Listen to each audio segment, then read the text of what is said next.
Bom dia a todas as pessoas que nos assistem, que estão aqui acompanhando conosco todo esse debate, toda essa sessão de esclarecimentos que tem sido feita. Estamos na terceira sobre o piso nacional da enfermagem. Sou Isabela, secretária da Gestão do Trabalho e da Educação na Saúde, e fiz questão de estar aqui hoje com vocês para destacar pontos importantes desse processo. Quando o piso da enfermagem vem para a SEGEDS, ele vem incorporado a um conjunto de políticas de valorização das trabalhadoras e dos trabalhadores do SUS.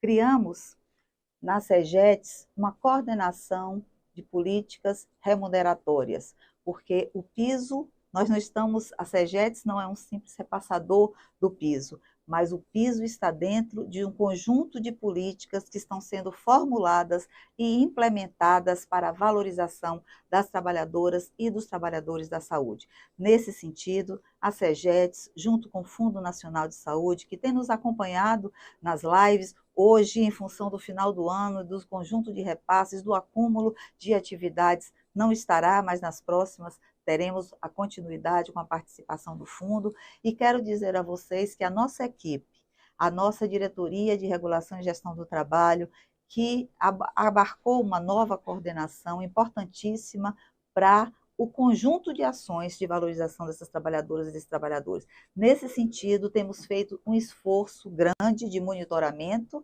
e de acompanhamento da implementação desse fundo, apoiando estados e municípios, o papel do Ministério. Nós temos um pacto federativo, então o papel do Ministério é fazer o repasse, como tem feito até agora, ao longo desses meses que foram feitos vários repasses. Nós somamos quase 6 bilhões e meio de recursos investidos para a valorização da enfermagem, para o piso, e estamos junto com os gestores estaduais e municipais e do Distrito Federal para fazer da melhor forma esse processo, que não é simples, não é fácil. Existe a qualificação de um conjunto de informações que vêm sendo feitas, monitoradas, corrigidas e, principalmente, com o cuidado que merece a enfermagem, os trabalhadores, as trabalhadoras da enfermagem, e esse compromisso a SEGEDS tem com vocês. Inclusive, instituímos uma caravana do piso, que tem ido aos estados, a municípios, prestados os esclarecimentos,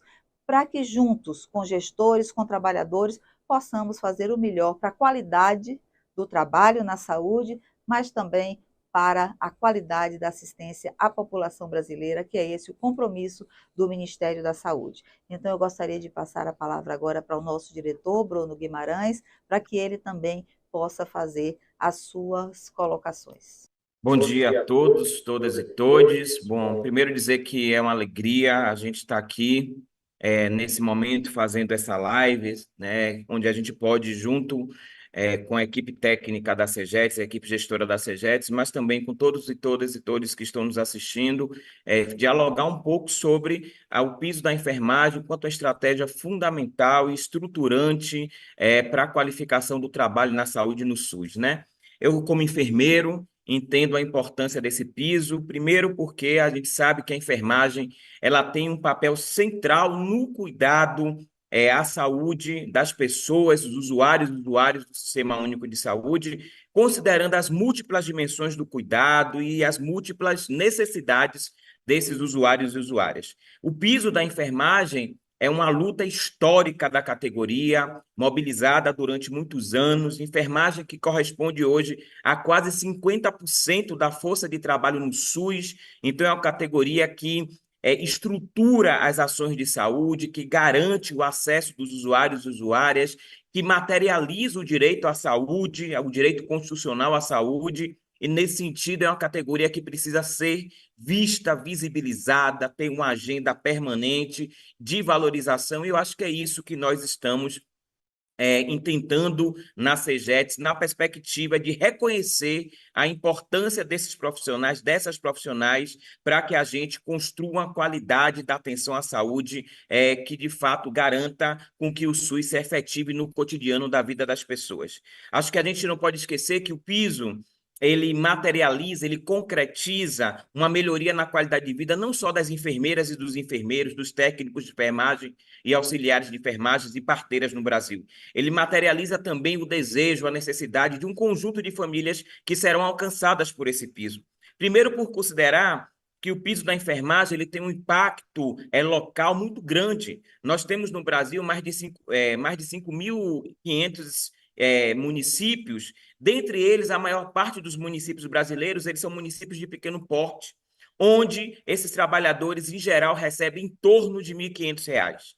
Ao um enfermeiro ou enfermeira sair do patamar de R$ 1.500 para 4.700, que é o valor mínimo do piso, né? E aí corresponde a todo esse esforço do Ministério da Saúde para que essa assistência financeira complementar chegue nos contra-cheques de todos os trabalhadores e trabalhadoras, isso significa uma mudança exponencial na vida dessas trabalhadoras, o que para a gente é um elemento estruturante da nossa pauta no âmbito da CEGEDS, porque a gente trabalha na defesa dos trabalhadores para que eles tenham melhores condições, relações, processos e vínculos de trabalho. Acho que a gente está aqui defendendo um trabalho decente, um trabalho digno, um trabalho seguro, humanizado, equânime, democrático, e nessa perspectiva, a CEGEDS, ao assumir o piso da enfermagem, ela assume também a responsabilidade de traduzir no cotidiano da vida das pessoas um conjunto de ações e políticas que estamos aqui coordenando junto com estados e municípios, instituições parceiras, organismos internacionais, controle social, para que, de fato, a gente garanta a melhoria do cuidado à saúde no SUS, mas também a gente garanta a valorização dos trabalhadores e trabalhadoras da saúde. O piso ele muda a vida das pessoas, o piso ele muda a concepção e a responsabilidade e olhar das pessoas sobre o Sistema Único de Saúde, o SUS. O piso ele consegue capilarizar, fazendo com que, de fato, os trabalhadores e trabalhadoras tenham uma agenda permanente, não só no âmbito do Ministério, mas dos estados e municípios, né? E o piso faz com que a gente faça justiça social. Já era tempo da enfermagem ter um lugar de valorização importante na agenda dos gestores do SUS, e o piso ele vem para trazer essa perspectiva para essa categoria que é tão importante para garantir que o cuidado em saúde ele se efetive. Então, em nome do DGERTS, né, da CEGEDS, eu coordenando com o que a secretária Isabela acabou de falar, eu quero nos colocar à disposição para que a gente possa seguir no diálogo, no debate, entendendo a importância dessa pauta estrutural e fazendo com que, de fato, a pauta de gestão do trabalho seja uma pauta robusta e sustentável no país, alcançando a todos os trabalhadores e trabalhadoras, independente do vínculo que esses trabalhadores tenham, independente do ente federado a qual esses trabalhadores e trabalhadoras estejam vinculados. Então é isso, queria agradecer a todos e todas pela participação e me coloco à disposição para a gente seguir no debate. Agora eu passo a palavra para o Fábio, que é o nosso coordenador geral de políticas remuneratórias e que está aqui também para dirimir todas as dúvidas que possam ter deste público que nos assiste. Eu agradeço mais uma vez. Oi, pessoal. Meu nome é Fábio Maia, eu estou como coordenador geral de políticas remuneratórias do trabalho na saúde, aqui da DGERTS, da CEGEDS, e sempre é muito difícil a gente falar depois tanto de Isabela como depois de Bruno, até porque traz muita luz, principalmente naquilo que a gente tem que ter cada vez mais empenho, que é a qualificação, a qualidade do trabalho, a preocupação com a trabalhadora e com o trabalhador da saúde. E isso a gente vê como reflexo especificamente na questão do piso na enfermagem. Eu primeiro gostaria de fazer minha fala separando duas coisas que eu acho que são importantes, que é a questão do piso da enfermagem e a assistência complementar financeira. São duas coisas que se complementam, porém que têm uma distinção no sentido de que todo trabalhador e toda trabalhadora do país que faz parte da questão da enfermagem, da equipe de enfermagem, faz jus ao piso na enfermagem, independente se estiver no serviço público ou no serviço privado. Isso é a questão legal, é o que está na determinação da lei. Agora, a relação que existe da assistência complementar financeira, aí sim, aí quem tem direito a esse repasse é o ente federado, especificamente, o município, o estado, o Distrito Federal, que faz a carga mensalmente através de um sistema que é o InvestSUS. Nós vamos fazer a migração, mas isso será para as próximas lives, quando a gente vai informar isso para vocês, mas que até dezembro nós estamos fazendo justamente essa inserção dos dados pelo ente federado, não só do ente federado específico, como também das empresas que são os estabelecimentos de saúde que estão contratualizados com o mesmo. E dessa forma é feito um cálculo dentro do InvestSUS, dessas planilhas que são geradas, para que a gente possa saber o valor do repasse da assistência complementar financeira mês a mês. E é dessa forma que é feito. Então, o trabalhador ele tem direito ao piso da enfermagem antes de qualquer coisa, independente do vínculo que tenha. Agora, a União, através do Ministério da Saúde, através aqui da SEGETS, é que faz esse repasse mensalmente da assistência complementar financeira.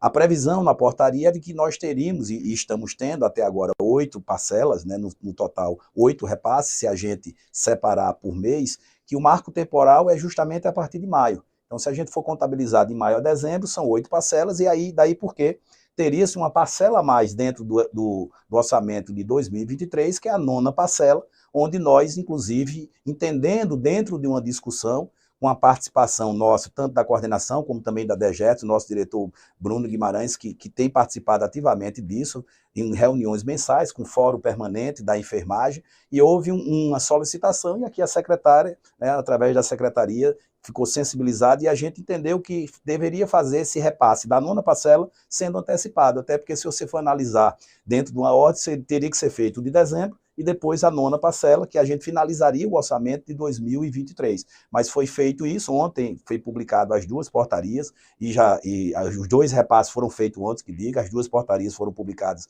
em 27 e 28 de novembro, uma específica do mês de novembro, e a outra específica da 9ª parcela. Essa 9ª parcela, eu vou até aqui adiantar, até porque dentro dessa questão técnica, essa 9ª parcela, ela foi feita até com a preocupação de atender o maior quantitativo de profissionais da saúde, especificamente das equipes de enfermagem, porque se a gente for analisar os dados, eles estão ficando cada vez mais qualificados, que nós hoje temos, através de dados, que teríamos 1.300.000 profissionais dentro da enfermagem. A gente está atendendo, dentro dessa parcela, da 9ª parcela, nós estamos atendendo quase 1.100.000 profissionais. Obviamente, tem alguns profissionais que não estão dentro da assistência complementar financeira, porque estão dentro do setor privado. Então, aí é outra realidade. Mas está bem próximo do total de trabalhadoras e trabalhadores que está sendo atendido hoje através da assistência complementar financeira. Então, os últimos dados do mês de novembro dá justamente aproximadamente 1.100.000 profissionais que receberam, que dá um montante total dentro dessas 8 parcelas, dos 8 meses que foram, digamos assim, que foram repassados, com aproximadamente 6,5 bilhões.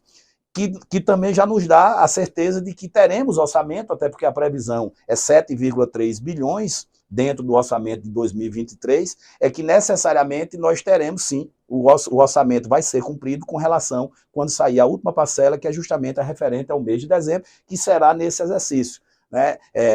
A própria Isabela estava numa conversa que estávamos tendo, preocupada para deixar muito claro para vocês essa questão de que o orçamento do próximo ano também está previsto. Né?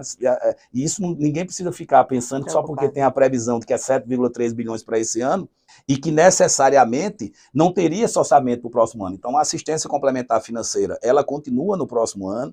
É bom entender que até quando for necessário ser feito o complemento para os entes federados, seja município, estado ou distrito federal, será feita essa assistência complementar financeira para que chegue justamente nenhuma trabalhadora e nenhum trabalhador de equipes de enfermagem percebam menos do que o que é seu de direito, que é o piso da enfermagem, seja enfermeiro, enfermeira, auxiliar, técnico, parteira. Então, essa é uma garantia que a gente tem enquanto Ministério da Saúde, enquanto SEGETS, enquanto DGETS, de que tranquilize vocês, não fiquem preocupados, porque quando a gente vê falar 7,3 bilhões é somente para 2023, é porque cada ano tem seu orçamento, né, Isabela? Então você tem realidades que você tem que encarar, né? Tanto é que se houver dentro do acerto de contas que vem sendo feito, até porque os dados eles precisam, às vezes você tem um trabalhador que dentro de um mês para outro precisam ser atualizados, né? E você tem que ter essa necessidade de fazer um acerto de contas que são pontuais. Inicialmente nós tivemos um maior acerto de contas, mas estamos sempre verificando isso. Os entes sempre que nos solicitam, nós estamos fazendo análises técnicas para ver se está correto a solicitação. Dentro dessas solicitações nós temos feito portarias individuais e vamos fazer uma portaria com mais entes federados que solicitaram correções, porque o entendimento tanto da DGETS, da CEGETS e do Ministério da Saúde, da ministra Nízia Trindade, é de que a gente possa atender justamente aquilo que é de direito da trabalhadora e do trabalhador. Então, nós temos uma preocupação com isso. E, ao mesmo tempo, eu quero também tranquilizar, porque a gente tinha tido alguns pontos de cortes, vou chamar assim, para facilitar o entendimento, que era necessário sobre alguns bancos de dados. Então, por exemplo, uma quantidade de trabalhadores, quase 3.000 trabalhadores, esse mês deu 2.500 aproximadamente, de trabalhadores que estavam dando os entes federados informando, e o COFEM, dentro da conferência dos dados, não estava validando, por isso que esses trabalhadores e essas trabalhadoras não estavam recebendo assistência complementar financeira. Em conversa e nas reuniões que tivemos dentro com o pessoal do Fórum Permanente da Enfermagem, nós já tivemos essa conversa ontem com o COFEM, nós vamos disponibilizar os nomes dessas pessoas para que o COFEM verifique, através dos COREM estaduais, se essas pessoas fazem jus, né, estão inscritas, estão regularizadas dentro do cadastramento que é necessário para que o trabalhador e a trabalhadora possa receber mensalmente o seu registro profissional, e necessariamente a gente está repassando isso para que o COFEM verifique, nos repasse, nos dê o retorno, o feedback dessas informações, para que a gente possa também, de acordo com isso, estando ok, dentro da conferência com o COFEM, a gente possa liberar, inclusive, o retroativo desse pessoal, se fizer juízo. Se for, né, prejudicado.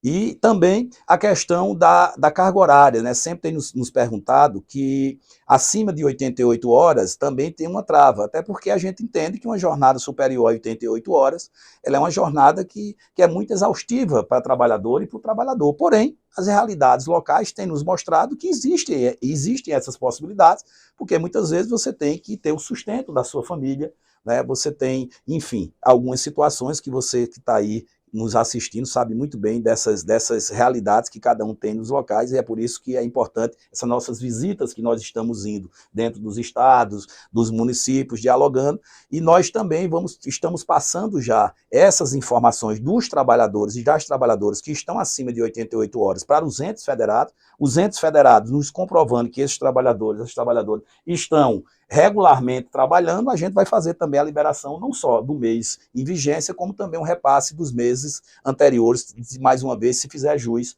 a isso. Outra trava também, mas aí são poucos profissionais, né, que a gente sempre coloca acima de 75 anos, né, porque se entende que, em tese, o trabalhador já estaria aposentado, mas que mesmo assim tem um quantitativo de profissionais que a gente precisa também verificar. Então, estamos verificando, se é comprovado que você tem acima e está trabalhando, não somos nós do Ministério da Saúde que vamos criar óbice para que você não receba, apenas a gente precisa checar dentro dessas informações do que a gente tenha. Da mesma forma, também, a gente tem a questão que a gente sempre se preocupa, até porque é constitucional, a questão de servidor público que tenha mais de 2 vínculos. E aí é bom que seja dito, para a gente esclarecer definitivamente isso, que quando a gente diz servidor público que tenha mais de 2 vínculos, a gente está falando necessariamente em vínculos públicos. Nós não estamos falando do servidor público que ele tem um vínculo no Estado, um vínculo no município e trabalha na iniciativa privada. Isso aí é totalmente possível, é permitido, não existe nenhum óbice com relação a isso. Agora, você, servidor público, você não pode ter 3 vínculos públicos. Tá? Então, a gente tem um quantitativo de profissionais, nós estamos também checando essa realidade, estamos entrando em diálogo com os entes federativos, até porque em alguns casos pode até ter sido, Isabela, duplicidade. Né? Ter informado duplicidade para que seja corrigido e o trabalhador, a trabalhadora, ele possa receber esse repasse sem nenhuma dificuldade. E então é uma preocupação que a gente tem aqui para que a gente possa cada vez mais estender essa assistência complementar financeira a quem é de direito. Né? Nós temos tido isso, os repasses mensais é a prova inconteste de que o Ministério da Saúde ele tem feito a sua parte através desse repasse, mas também a gente tem que esclarecer e dizer que as informações que nós temos não são geradas por nós. As informações que nós temos são geradas pelo ente federado. A gente abre o sistema, o ente federado tira uma planilha, que é um modelo de planilha, que a gente libera dentro do sistema, ele carrega com as informações, ele alimenta o InvestiSUS com essas informações, e dessas informações nós fazemos análise. Então, muitas vezes o trabalhador diz assim, mas o Ministério da Saúde ele não me repassou. Na verdade, não é o Ministério da Saúde, porque no final das contas a gente analisa a informação que chega. Se a informação chega, não existe nenhuma trava, digamos, carga horária, idade, como eu falei, mais de 2 vínculos, então a gente analisa e faz o repasse automaticamente. Por isso que a gente sempre diz que o trabalhador, a trabalhadora, ele deve sempre procurar o seu, digamos assim, o seu estabelecimento ou a sua secretaria, no caso, se for vinculado diretamente ao ente federado, para saber as informações. A gente aqui não tem essas informações, não nos pertencem, essas informações pertencem ao ente federado, nós apenas fazemos o cálculo e cumprimos com o nosso papel no repasse. Tanto é que nós estamos agora, no dia 1º de dezembro, aqui fazendo essa live com vocês, já dizendo que praticamente o nosso orçamento ele foi cumprido, né? Faltando especificamente a última parcela dentro daquilo que a gente trabalhou. Mas, enfim. Temos aqui já algumas perguntas. Fábio, por favor. Vamos lá. Fernanda Gregório nos pergunta o seguinte: bom dia. O InvestiSUS será aberto novamente para revisão, atualização de cadastro das competências anteriores? Fernanda, todo mês, do dia 1º ao dia 15, o sistema é aberto para as atualizações. A mesma Fernanda faz outra pergunta. A previsão de repasse retroativo para profissionais que não receberam o complemento devido à inconsistência de carga horária incompatível, mas que já foi regularizada? Fernanda, só na minha fala, eu não sei se o áudio estava bom nesse momento, mas eu vou repeti-la, tá? A gente já está mandando ofícios, na verdade e-mails para os entes federados, solicitando que verifique essa questão da incompatibilidade de carga horária, sendo informado para a gente vai fazer o repasse tranquilamente, inclusive de períodos anteriores. Então, estando no sistema, feitas as correções, a gente vai fazer isso até bem dentro daquilo que a gente disse, que não vê problema nenhum, né, em fazer os repasses a quem de direito, desde que apresente essas informações através do ente federado, tá? Elaine Cristina Pereira de Oliveira, bom dia. O 13º será proporcional a 8 meses? Elaine, vê só. Na verdade, não há previsão na nossa portaria com relação a 13º. O que há na nossa portaria especificamente falando de que no ano de 2023, nós teremos 9 repasses, 9 parcelas de repasse. E, de fato, se a gente considera que é o mês de maio como marco temporal, e eu fizer de maio a dezembro, necessariamente você teria 8 parcelas e ainda teria uma 9ª parcela. Essa 9ª parcela, inclusive, até na discussão que teve, entendendo a solicitação do Fórum Permanente da Enfermagem, nesse diálogo que Isabela, inclusive, junto com o Bruno, a gente sentou e percebeu, e fizemos essa antecipação dessa 9ª parcela. Essa 9ª parcela ela foi feita com a média aritmética dos 3 últimos meses de parcelas recebidas, ou seja, setembro, outubro e novembro. É esse valor que foi feito. Dentro dessa média, foi feito o repasse dessa 9ª parcela. Cabe ao ente federado tomar as suas decisões, porque ele é que, de fato, é responsável pelo pagamento direto a seus servidores ou às empresas contratualizadas. Então vamos lá. Larissa Souza faz o seguinte pergunta: os repasses devem sofrer incidências previdenciárias e trabalhistas?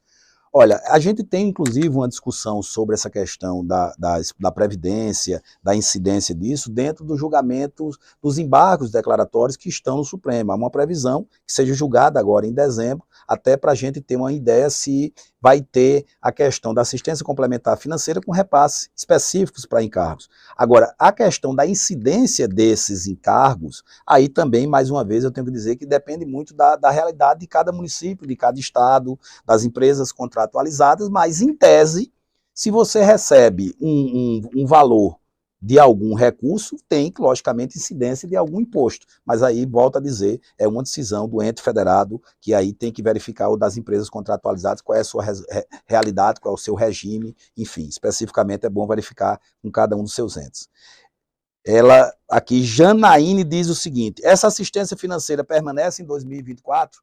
Isabela, inclusive, tinha falado isso, Bruno sempre tem tocado muito nisso, uma preocupação, e eu também, na minha fala anterior, eu falei sobre isso. Assim, tá? A previsão, quando a gente diz 7,3 bilhões, é para esse ano especificamente. Para o próximo ano, sim, a assistência complementar financeira, ela continua em janeiro, fevereiro de 2024, ela só terminaria quando não houver mais necessidade de ter assistência complementar financeira para fazer o complemento justamente para que se chegue no piso dentro dos entes federados, município, estado ou distrito federal. Tá? E aqui eu vou agora ler a nossa última pergunta. Infelizmente, a gente sempre fica com vontade de ter esse diálogo cada vez maior com vocês, mas depois veremos outras oportunidades. A Isabela vai falar um pouco sobre isso. Eliane diz o seguinte: nossa carga horária no concurso é 30 horas. Gostaria de saber qual a base de cálculo no nosso caso, é 30 ou 40 horas? Eu penso volto a dizer que isso aí depende da realidade, mas se você passou no concurso com 30 horas, você é contratado, é estatutário por 30 horas, então você vai colocar a carga horária que você faz jus, que é 30 horas, e vai alimentar o sistema. Se 40 horas, se existe outra realidade, aí tem que verificar com o ente federado. Enfim, de minha parte de responder perguntas, vou passar aqui para a Isabela, que ela, logicamente, tem uma visão bem mais ampla com relação a isso, e vai dar também alguns informes importantes para que a gente possa cada vez mais manter esse diálogo com vocês. As perguntas, eu espero que tenha chegado em alto e bom som todas as respostas. Quero dizer que se ficou algo ainda que não foi respondido, ou se tem outras perguntas, as nossas lives terão frequência, então nós faremos outras lives. Podem encaminhar também qualquer questão para outros meios de comunicação, como diálogo, como a ligação. Temos vários canais abertos com vocês. E peço que a comunicação entre nós seja uma constante. E os esclarecimentos acerca da implementação desse piso, mas também o entendimento e o conhecimento de vocês sobre todas as outras ações que estão sendo com muito esforço da equipe, com muito esforço da nossa ministra, de reconhecer a importância, o lugar da trabalhadora e do trabalhador do SUS. Então, acompanhem a CEGETS, estejam próximos a nós, e podem encaminhar sugestão e também alguma solicitação de informação que estamos aqui, eu, a minha equipe, apostos para responder e para cuidar da gente que faz o SUS acontecer. Então, muito obrigada e até a próxima live.